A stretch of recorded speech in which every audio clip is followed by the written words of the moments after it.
Сәлем менің сүйікті достарым. Сіздермен бірге әдеттегідей мен Малика. Менің арнама қош келдіңіздер. Бүгін біз сіздермен блинный торт істейтін боламыз.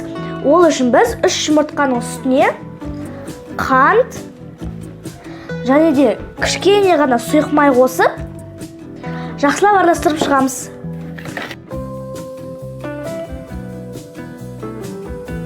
Мінекей, жұмыртқа мен қантты майды осылай араластырып алдық. Енді біз оның үстіне қопсытқыш,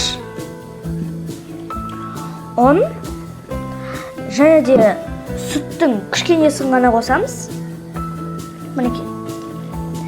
Енді жақсылап араластырамыз. Бізде қою қамыр шығуы керек.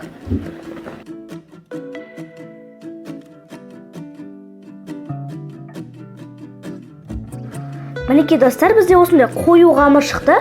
Енді біз оның үстіне сүтті осылай аз-аздан қоса отырып, біздің құймағымыздың массасын жасап аламыз.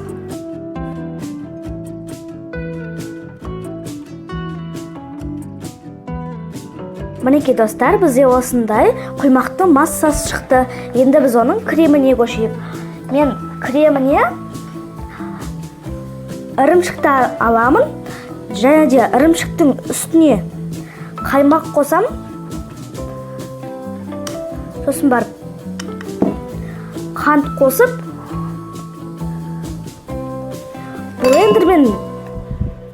блендермен жақсылап езіп алам. Мінекей достар, бізде осындай крем шықты. Енді біз блинларымызды пісіруге кірісейік. Достар, енді біз құймақтарымызды пісіріп бастаймыз. Ол үшін біз табаны жақсылап тұрып қыздырып аламыз, және де құймақтарымызды орташа отта пісіреміз. Мен табаның астын майлап алдым. Осылай құямыз.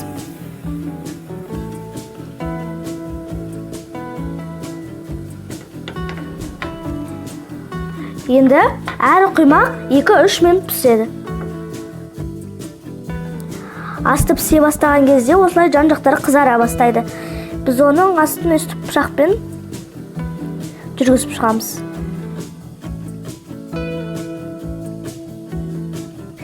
Енді аударамыз.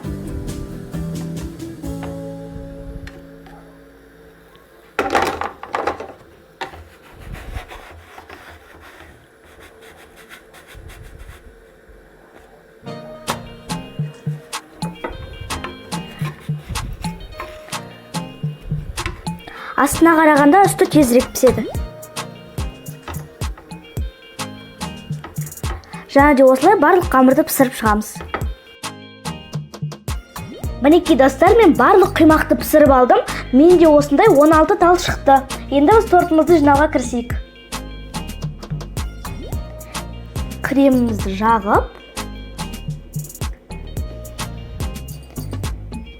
тортымызды осылай жинай береміз.